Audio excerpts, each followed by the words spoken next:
Senator Klobuchar, thank you for your time. Well, thank you, Kyle. It's just great to be on. Immigration is a top issue for Coloradans across party lines. Yesterday, we had President Trump come to Colorado. He said that Democrats here want our state to be a haven for murderers, predators, kidnappers, felons. And Democratic leaders in Colorado do make it harder for ICE agents to apprehend people, and some of those folks have gone on to commit crimes, including murder. I want to ask you, are the Democrats who want to abolish ICE going too far? I don't agree with abolishing ICE. I think we need to reform ICE. And I was actually one of the first people when this issue came up to be very clear in my position. But I think more than that, what the president is trying to do, of course, is that he only focuses on one side of immigration, instead of acknowledging what so many people in Colorado know, which is that immigrants are a major part of our economy. And the way to deal with everything, including security issues, is by passing comprehensive immigration reform, acknowledging that immigrants don't diminish America, they are America. And if we pass this bill, especially with the needs, the unemployment rate in Colorado, it would just make it easier in the agriculture sector, so important in Colorado, to allow people to work. The AFL-CIO supported immigration reform, as did the Chamber of Commerce. And your Senator, Michael Bennet, and I both worked on the immigration bill in 2013. He is a member of the Gang of Eight, and I did it from the Judiciary Committee standpoint. And we were able to pass a really strong bill. As president, that's what I want to get done. And that bill actually brings in tons of money that could be used for security issues, asylum, making sure that you have got good judges handling this, that we do more with those northern triangle countries, the three countries where a lot of the asylum seekers are coming from, so we can work with them and work on reforming ICE. But the way the president handles immigration reform is just the opposite of what I think we should be doing. He uses immigrants as wedges. He goes after them at his rallies, instead of sensibly standing back and saying, we know we need to make improvements to this system. How do we do it? How do we get it done? He has literally stood in the way of immigration reform. That's not where the majority of the people from Colorado are, not just fired up Democrats, but also independents and moderate Republicans that want to get immigration reform done. I think it's going to be a problem for him in Colorado.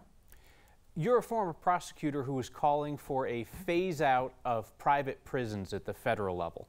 The city of Denver recently abruptly cut ties with private prison companies, and it caused chaos here. Denver ended up having to extend the contracts with the private prisons to keep our halfway house system functioning. So how would you phase out private prisons while protecting public safety and respecting the people who are in community corrections just trying to finish a sentence? Of course, and I am someone who is a former prosecutor, so I think I would approach this in a way that looks at public safety, number one, that's the job of government, but then also looks logically at how can we phase this out, private prisons, and make this work. And part of this is it goes hand in hand with sentencing reforms. We are just in the midst of the federal sentencing reforms that we enacted in the last year. That is going to make a difference, and then you're going to see states across the country make some reforms, using drug courts more, using restorative justice. But as we phase out the federal prisons, we have to do it in a way that makes sense, and that's not just about Colorado. It's about every state in the country. Public lands, and certainly, go ahead and grab a drink. Just hold on. I'm sorry. No, by all means, yeah. You've been talking a lot lately. You don't want to have a.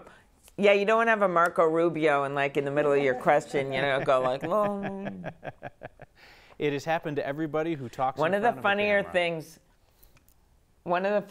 about this is the people that have run for president on the Republican side are always giving me advice, like good advice. It's really, really, really funny. Okay, here we go. All right, I want to ask. I see them when I go back to work, so they're. Okay, here we go. All right. Yes. Public lands and how to use them are important to Coloradans. You've said that you would restore President Trump's reductions to Bears Ears National Monument, which is over the state line in Utah. More broadly, do you think that we'd be better off if the government controlled more land in the West? And what about energy development on public lands? I'm not in favor of energy development on public lands, of drilling and the like. But I do think that with public lands, you got to look at every single case and say, does this make sense for the local area? Does this make sense? But we want to make sure that we have public lands. I'm someone that grew up a pretty humble background, and we would always take every vacation we had with a camper or with a tent, and we would always go to our national parks. And that includes everything from Montana to the Tetons to Yellowstone. And when I got to be on my own, I got to go to Colorado and go hiking. And so for me, that's a part of my life, and it's a part of so many people's lives in this country, that we want to have spaces where people can go. We want to have spaces that aren't filled with buildings. Otherwise, we're going to lose the character of Colorado, and we're going to lose the character of America. And so for me, you look at each on a case-by-case basis, and you make an assessment. But public lands are really important to me. They're telling me that we have time for one more question, so I want to talk about your path forward. You've spoken kindly about Colorado Senator Michael Bennet. I think you guys share a good number of views. He always loves to talk about the radical centrists. His campaign never got traction. And that said, he was very clear about what it would take for him to stay in the race. He had this lofty goal, top 3 finish in New Hampshire. Didn't happen. He dropped out. That night, it was done. Do your supporters deserve more clarity from you on where you need to win, other than your home state of Minnesota, to stay in this race?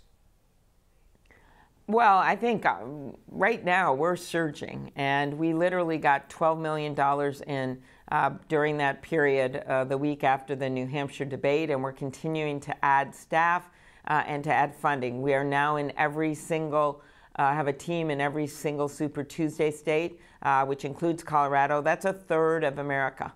And so that to me sounds like a strong campaign on the surge. I don't have the name ID of, say, the vice president, and I don't have the bank account of Michael Bloomberg.